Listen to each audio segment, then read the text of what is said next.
The Raptors make it 8 in a row as they defeat the Houston Rockets 139-120. I'm Randy Urban, and welcome to Raptors Night Cap. Tonight, joined by Jack Armstrong, Sherman Hamilton, and Paul Jones. Jonesy, the game changed for me, obviously, in that second quarter. The Raptors gave up, a bunch of points in the first. So defensively, where did you see them key in to change the game? Randy, I didn't think they did their usual solid job defensively this tonight. I didn't see the usual effort, and part of that was Fred was out, but they forced Houston into turnovers. The Rockets turned it over, and even though they still shot a good percentage, I thought the Raptors did a good job of taking advantage of points off turnovers. They're one of the best in the NBA at that. And even if you look at the final stats, both teams shooting over 50%, and you think, okay, where do some of the numbers have to line up for me? And all you have to do is look down at the turnovers. 21 turnovers for 33 points. I didn't even look at the Raptor number. I believe they turned it over like 12 or 14 times. But again, the Raptors end up getting 15 more shots than the other team. And even if you're a terrible shooting team and you're shooting 33%, you make 5 of those 15. There's 10 points right there. If a couple of them are threes, now you're talking 12 points. And that's, 12 points. That's a big chunk of scoring in a game. Mm-hmm. Mm-hmm. Jack, is this, these defensive issues that we did see? I know, they still got the win, but they did give up, 119 points.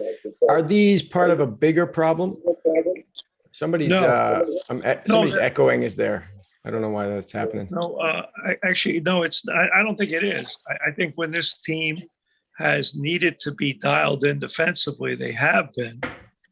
To me, I think it's a matter of kind of like playing the record of your opponent. And you played Oklahoma City and Houston the last 2 nights, and it's human nature. You're on the road. It's kind of like middle of the year. You're a few days before All-Star break, and Sherman, Jonesy know this. These are the toughest games to play. Mm-hmm. And it's all nobody's going to remember a blessed thing about these games 2 months from now. It's either a win or a loss in the column. But when I evaluate why the Raptors have been really good the last 6-8 weeks, they've been dialed in defensively and they've been really good. So I'm not all that concerned about it. I just think it's a matter of human nature and the mindset of, hey, we're just going to outscore these dudes. Mm-hmm. And that's what they did tonight. The best 2 players in the building were 2 Raptors, right? Pascal, Siakam, and Gary Trent Jr. The Raptors had the best 2 guys, and they just outscored them.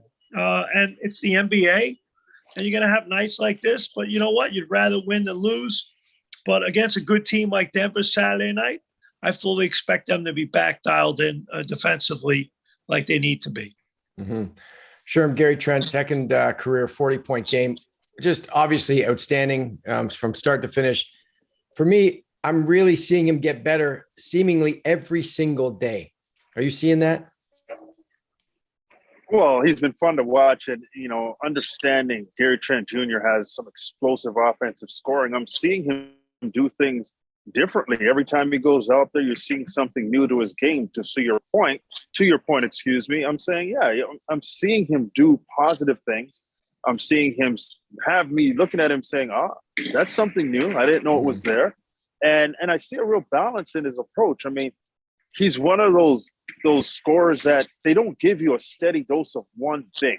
He spreads it out. He's attacking off the dribble in this game. He's hitting the mid-range shot. He's shooting it from deep. He's moving the basketball, taking it to the basket. I just think that the way he scores is such a difficult way to match up with him. And then he can do it off of movement as well. So I'm really impressed with what he's done. But the most impressive thing is that he does all of that defensively. He's right there. He's engaged defensively. He's turning people over. He's creating deflections. He's just a real fun player to watch. And at 23 years old, you really look at him and you say, wow, if this is 23, what does he look like at 26, 27 years old? He could be really special down the road. Yeah. And Jonesy, to Pascal's game, excellent again. The thing that sort of sticks out for me is his focus. It seems like it's at a superstar level right now. He doesn't get too high, doesn't get too down when the team struggles. He's really just relentless out there. Yeah, Randy, that's a great point. And I mean, he is just absolutely cooking people when he gets into the paint.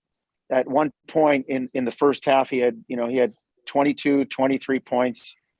16 of them were in the paint, and he had a couple of free throws. He made 1 3. And it's just, I'm going to put my head down. His handle is tightened up. He goes at guys. He attacks them. He moves them one way, goes back the other way, keeps them off balance with a spin. And if a double team comes, he kicks it out. And that's the beauty of it all. It starts with a paint touch. And if he gets below that broken circle or gets into that 12, 14-foot area, he's going to shoot it over a smaller defender. He's going to abuse a smaller defender. And if they come at him with a double team, he pitches it to the next guy. And now if you got people like Fred and OG and Gary Trent Jr., you're getting open threes. And that's the essence of inside-out basketball. But he, like I said, Randy, he is just cooking people on the dribble and getting into the paint. And it all starts from that with Pascal. Yeah. Jack, let's go to the bench. The Raps finally got some solid production from their bench. We've talked a lot lately about how effective the starters have been, but having consistent bench production is going to be essential for this team come playoff time. Well, you're right. And obviously with Fred VanVleet not playing tonight, the two guys I really keyed on tonight were Delano Banton and Malachi Flynn. To me, Chris Boucher had a really nice night, but Chris Boucher's been good, But the guys I want to see is because right now, hey, look, you pick up Thaddeus Young in the trade market on the trade with Goran Dragic. And obviously, you're adding another I've always been a huge fan of Thaddeus Young. I'm a great admirer of his professional career. Mm-hmm. At the same time, I think this is a team that has a lot of guys in the same kind of skill set, same kind of position. And your guard play is going to be important. And the fact that Goran Dragic wasn't here, there was a decision to try to see what you had in Delano Banton and Malachi Flynn. And now that this has happened, next man up, even if we're just playing a lot of games in a short period of time, it's really critical for those guys to be able to show what they can do. Mm-hmm. And I was encouraged by both of them. I mean, they're going to make mistakes. They're young players. But I think it's going to be really important down the stretch.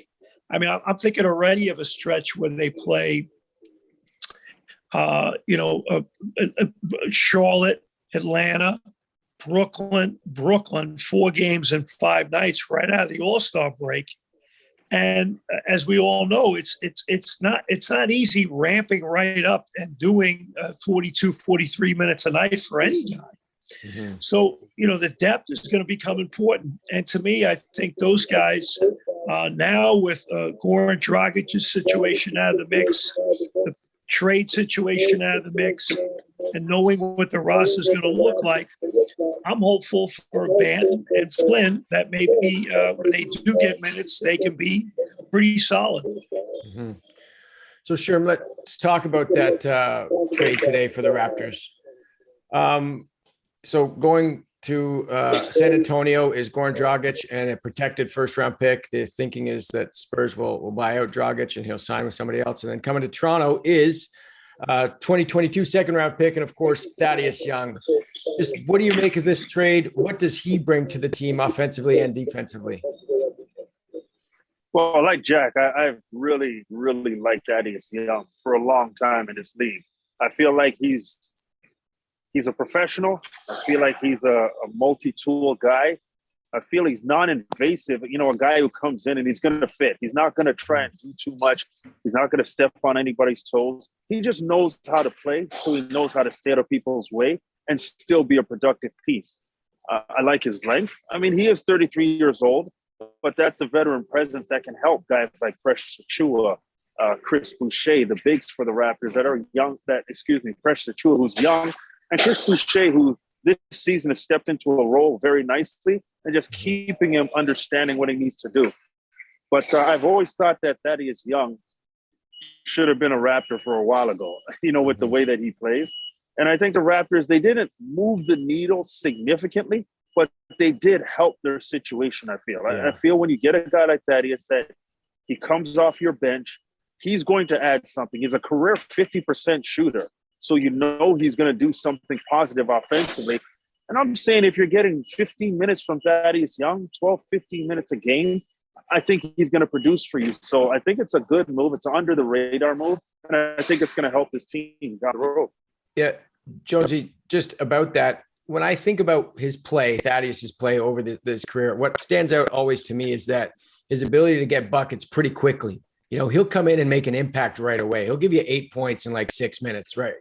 How is he able to do that? What is he doing specifically that kind of puts him in those positions? Because he's a solid pro, Randy. Mm-hmm. He lets the game come to him. He slides into space. He gets on the offensive glass. He plays off other people on a draw and kick, and he's cutting. And he can be kind of a junkyard dog, hang around the basket and get stuff. And to all the stuff that that Sherm said, what I like about him is at this advanced stage of his career, he's got that old man guile guarding people defensively. I mean, you think back to 3, 4, 5 years ago when he'd been in the league for a good time. He was a guy that was taking on big defensive assignments. I mean, we saw him guard DeMar DeRozan at times when DeMar was here. We see him guard these guys, and he's got good enough size and strength that he can make it tough and make guys work. And, in 2011, when I watched the Dallas Mavericks, or 2010, when I watched the Dallas Mavericks win the championship, he puts me in the mind of a guy like a Deshaun Stevenson, one of those old veteran, solid professionals that understands his role and plays it well and doesn't, as Sherm said, non-evasive. He doesn't play outside. He doesn't lose the personality that you expect him to have and disrupt the team. So I love the pickup. I really, really do. And you talk to people around the league. Apparently he's very good in the locker room too. So all these things are going to help the Raptors out, especially the young guys on this team. Mm-hmm. Jack, do you want to touch on Thad, or do you want to talk about what other teams you think made an impactful move this trade deadline? Well, two things. I number one, I think if you have a Delano Banton, Malachi Flynn, a Precious Achua, Scotty Barnes, just a few guys like that, adding another guy to the room that is just such a positive professional role model, I think keeps the thing going for the Raptors. I just think it really adds to, and this is an overused word, the culture of what you're trying to shape in an organization. But I think when you bring guys like that in, and they show these young guys what it means to be a pro, what it means to be prepared and go about your business, and they already have some great guys for these young guys to look up to. I only think it's going to be a positive for the Raptors long term, and to me, I'm excited. Now, obviously, to your other point, Randy, just quickly, I'll just say, when I look at the Nets and the Sixers, and everyone wants to talk about that, clearly in Philadelphia, Daryl Morey knew that he was going to be able to get James Harden, whether it be today or he was going to get him in July. There's a pre-existing relationship from their time in Houston. I'm sure there was third, fourth, fifth, sixth party connections, and he already knew the pulse of things, and James Harden knew their interest. James Harden checked out a few weeks ago. I'm disappointed in that. We've seen that twice now. It'll be interesting to see the connection he and Embiid have. Everyone's talking about Ben Simmons and the impact he'll make on the Nets. But when you look at the issue with Joe Harris right now, health-wise, I think Seth Curry is going to be a big help for those guys as well in terms of floor spacing. But Ben Simmons, it's going to take a few weeks for him to get in shape, but he's a fabulous defender. He's slicing, dicing. He can really play incredibly fast and make plays.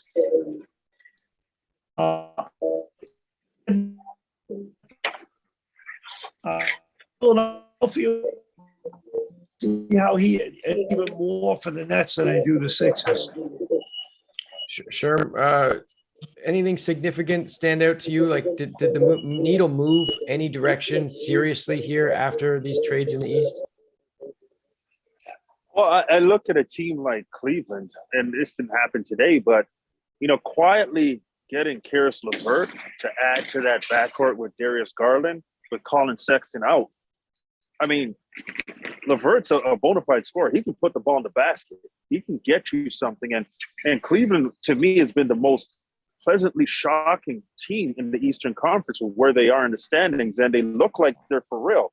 And they have some young talent. And I think when you put a guy who's 27 years old, who, he's had some hardship in the league with injuries, but he's also had some very high moments. I think it just adds to their toughness. It adds to their experience, and their talent level raises even more. So the potential of Cleveland now is more than just, let's see if they can sustain this. This team is building to actually make some noise right now while continuing to build for the future. So I think even though that move by Cleveland isn't a today move, that move to me makes Cleveland even better than they've been so far this season. Jonesy, what about you? I think Buck's getting Ibaka. I know that. I don't think that's insignificant, just because I think that he can help what they're looking for. Yeah, if they get Brook Lopez back, he becomes an option, right? Like the same way we saw in Toronto with Serge being able to play with Mark. There's no doubt that he could coexist on the floor with the Brook Lopez if he comes back, if they get him back. That's a big if. If not, Serge gives him a big that can protect the rim, that can step out. We know what Serge is capable of doing. So, and for a kid like DiVincenzo, he goes to Sacramento. He's going to get a chance to play, probably going to get paid. And you know what? There's a team that didn't do anything, and that's the Chicago Bulls. But when I think about potentially getting Patrick Williams and Lonzo Ball back, and Alex Caruso. I'm not sure what's happening with Caruso. He had the wrist injury, but if they get Lonzo Ball back and you've got a solid guy who distributes the ball, plays good defense, the East is going to be fun. It really is. I'm waiting for the game when Philadelphia or Brooklyn goes into play in Philadelphia. Yeah. I'm waiting for that game, and these two it's not out of the realm of possibility. They could see one another in the playoffs, and that would be a fun series too. But the East is, I still think it's wide open, and I still think there's 4 or 5 teams. I mean, we talk about Philly and Brooklyn, but don't undersell Miami. Milwaukee's the defending champs, and as we've talked about, if you're Toronto, you're not afraid of anybody. Yeah, definitely a good term to use for the East, wide open. And it's going to be so fun to watch these playoffs coming up. All right, guys, going to leave it there. Appreciate you doing this as always. The Raptors go 3-0 on their road trip. That's 8 wins in a row overall. They'll try to make it 9 in a row Saturday night at home at the Scotiabank Arena against the Denver Nuggets. Easy for you to say. 7:30 p.m. Eastern is the tip. We will see you guys then.